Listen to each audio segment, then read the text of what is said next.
colonialisme.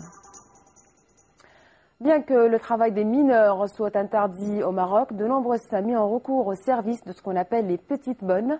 Il y aurait au moins 60 000 de ces petites filles dans le royaume. Elles sont souvent maltraitées et n'ont aucun droit.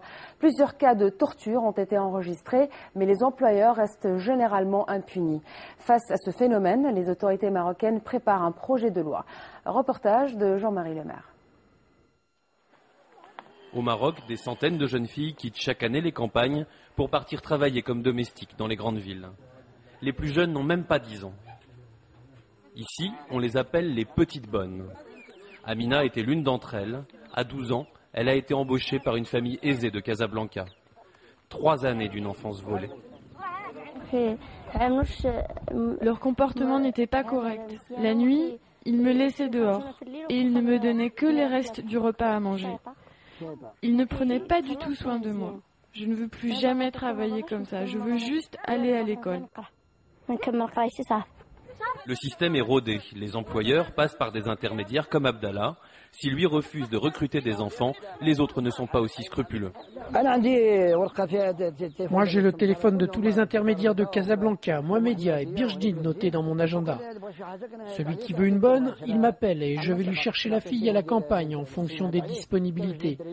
Ensuite, quand on s'est mis d'accord, je la ramène. C'est comme ça que ça se passe.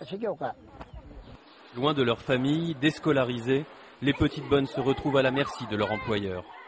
Le malheur, c'est que ces enfants n'ont aucun droit. Je dis aucun droit. Ils travaillent comme des esclaves. Ils sont toujours maltraités. Ils n'ont pas de quoi manger. Ils dorment dans le jardin. Ils n'ont pas le droit de jouer, n'ont pas le droit d'exprimer, de s'exprimer, n'ont aucun droit. Si au Maroc, le travail des enfants de moins de 16 ans est interdit, la loi est très rarement respectée. Au ministère du Développement social, on prépare donc un nouveau texte bien plus sévère.